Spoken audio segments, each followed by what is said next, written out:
Assalamualaikum warahmatullahi wabarakatuh. Kami dari kelompok 1.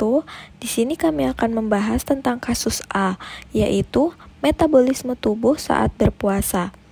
Nah, di sini juga kami akan membahas beberapa poin, yaitu yang pertama, bagaimana kita mendapatkan energi selama berpuasa, dan bagaimana cara menjaga kadar glukosa plasma dalam batas normal saat berpuasa. Sebelumnya, perkenalkan anggota kelompok kami, yaitu Hamidatul Laili, Alifa Syakila Khaira, Rensi Auliasari, Soza Iza Ramadanti, dan Meita Amarensia. Kasus A. Metabolisme tubuh saat berpuasa. Salah satu aturan yang banyak diikuti oleh orang dalam menurunkan berat badan adalah kapan kita makan sama pentingnya dengan apa yang kita makan. Oleh sebab itu, banyak dari kita telah lama mengikuti aturan waktu makan tertentu yang kita yakini yang dapat menjaga metabolisme tubuh kita sejak kita bangun tidur.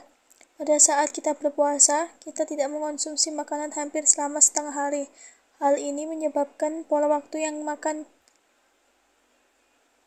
makan kita akan berubah. Perubahan pola makan kita ini dapat mempengaruhi perubahan asupan energi yang diperoleh.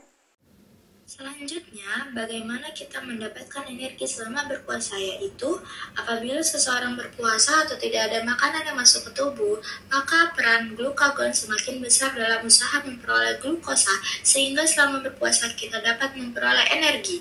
Pada kondisi tersebut, glukosa diperoleh dari pemecahan glikogen hepar dan proses gluconeogenesis atau pembentukan glukosa yang berasal dari bahan selain karbohidrat. Proses gluconeogenesis menggunakan substrat yaitu gliserol, laktat, dan asam amino tertentu. Kemudian apabila glikogenolisis belum dapat memenuhi kebutuhan glukosa, maka proses lipolisis dapat terjadi dengan menghasilkan gliserol.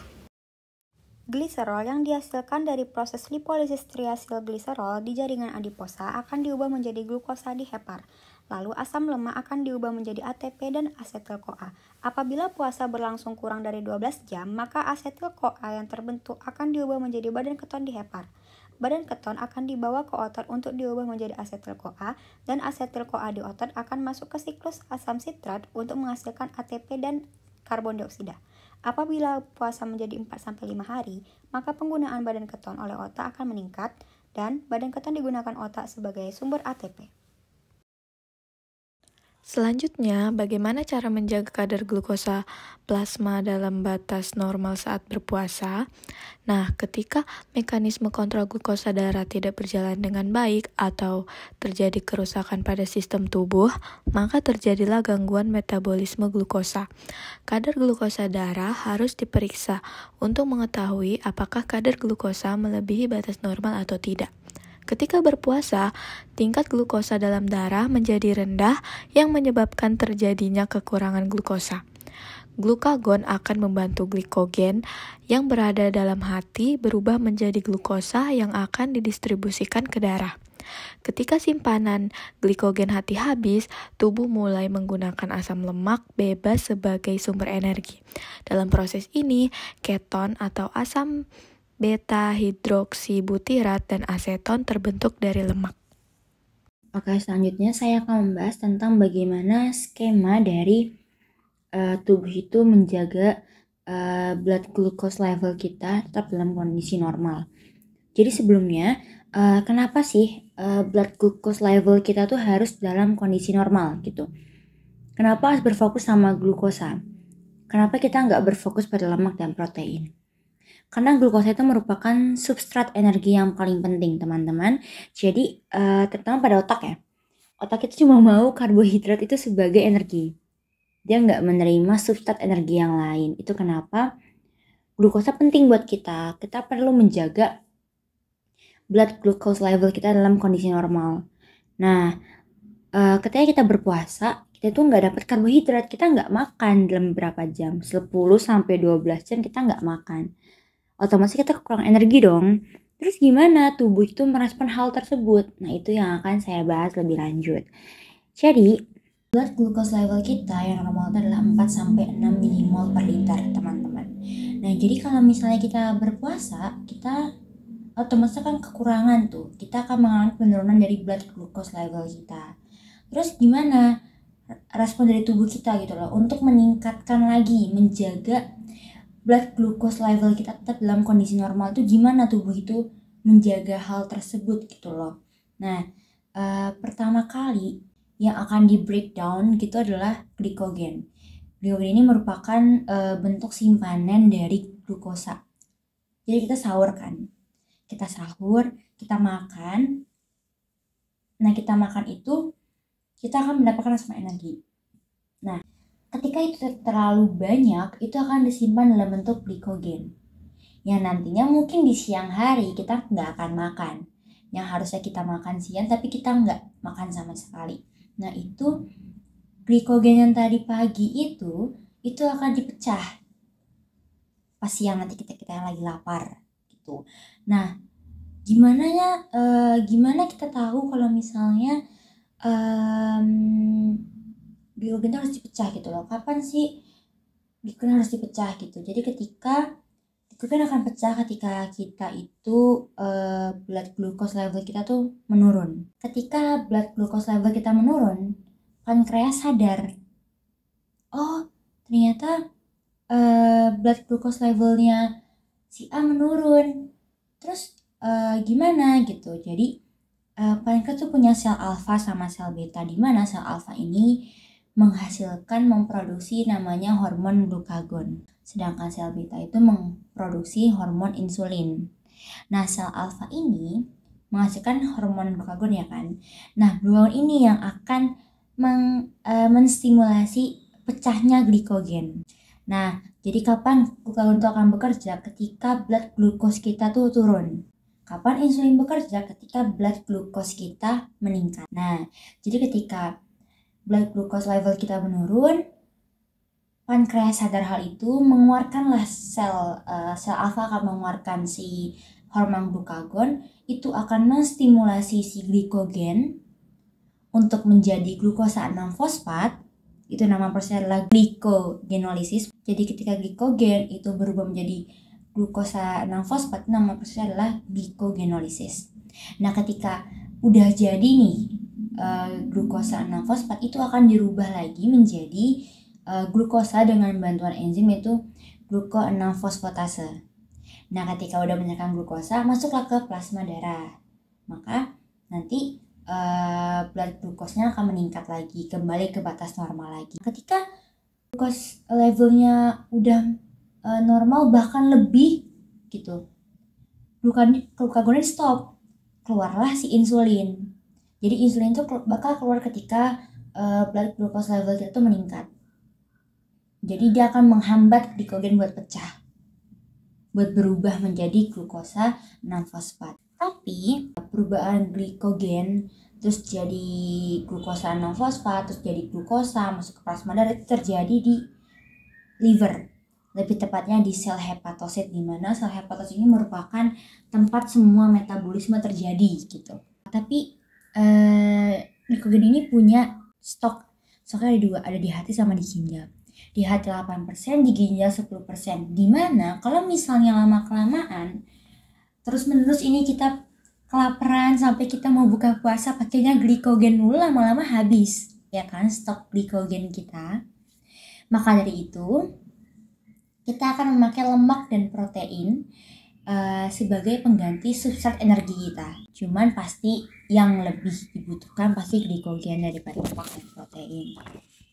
Nah, terus gimana dengan yang lemak dan protein? Next kita ke gambar yang sebelah kanan. Tadi pakai gambaran sebelah kiri ya teman-teman, ini pakai gambaran sebelah kanan. Nah, gambaran sebelah kanan ini disebut sebagai proses gluconeogenesis.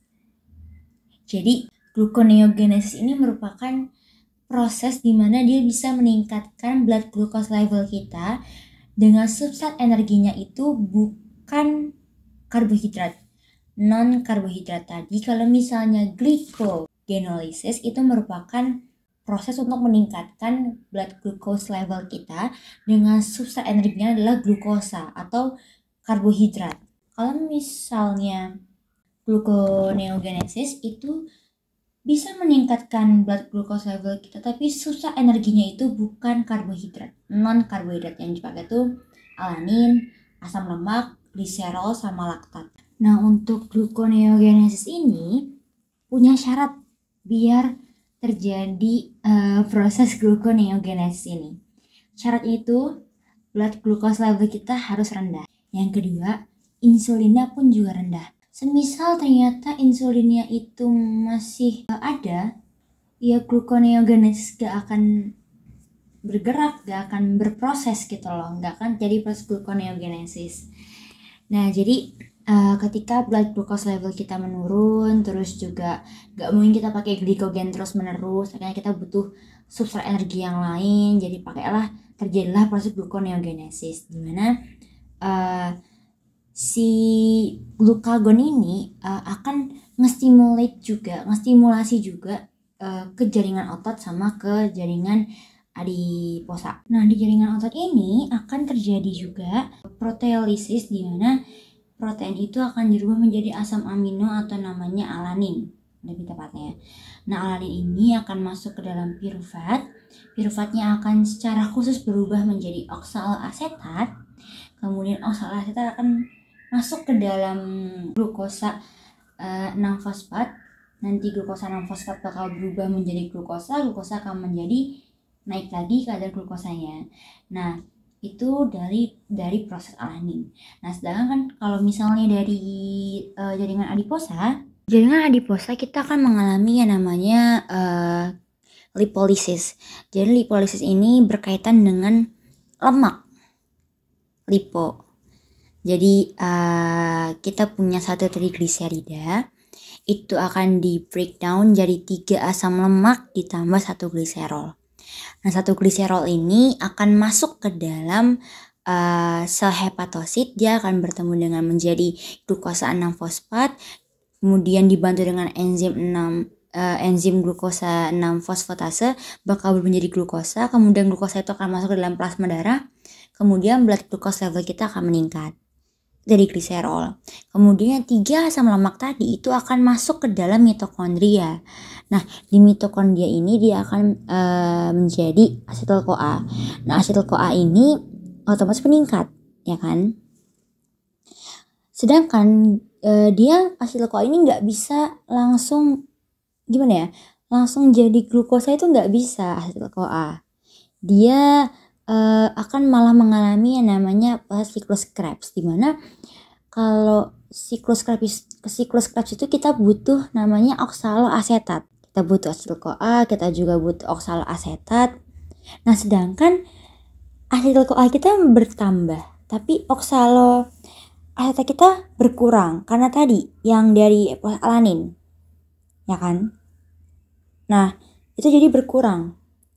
Asetil-CoA-nya meningkat, jadi harusnya makin banyak butuh oksaloasetat, malah ini oksalonya malah berkurang. Terus gimana? Jadinya lah kita ngubah asetil-CoA itu jadi keton atau badan keton. Keton itu merupakan bentuk simpanan dari asetil-CoA gitu. Ketonnya akan dikeluarkan dari sel hepatosit. Begitu teman-teman. Nah, selain itu juga kita bisa juga di proses gluconeogenesis kita pakai namanya laktat. Jadi laktat itu adalah hasil dari proses glikolisis anaerob, di mana laktat itu akan masuk ke dalam proses sel hepatosit itu, terus bertemu dengan piruvat akan kembali lagi proses kayak tadi, hingga menghasilkan glukosa yang bisa meningkatkan blood glucose level kita. Sebenarnya ada juga beberapa hormon yang sebenarnya bisa membantu untuk meningkatkan blood glucose level kita. Yang pertama ada hormon noradrenalin sama adrenalin, itu dia bekerja secara cepat. Dan selanjutnya ada hormon kortisol, growth hormone, sama thyroid hormone, di mana kortisol, growth hormone, and thyroid hormone ini bekerjanya lambat. Berbeda dengan yang tadi, yang noradrenalin sama adrenalin. Begitu teman-teman. Jadi untuk menjaga kadar glukosa darah kita itu ada dua ya, ada glycogenolysis sama gluconeogenesis, nama prosesnya. Untuk yang glycogenolysis ini kita butuh yang namanya glikogen, dan untuk yang gluconeogenesis ini kita memakainya alanin, asam lemak, gliserol, dan laktat, dimana intinya substrat energinya untuk menjaga blood glucose level kita itu tuh karbohidrat. Sedangkan kalau glycogenolysis itu substrat energinya itu karbohidrat. Sehingga si karbo ini bisa meningkatkan blood glucose level kita. Nah teman-teman, penjelasan saya yang tadi itu sekaligus merupakan penutup dari presentasi kami kali ini.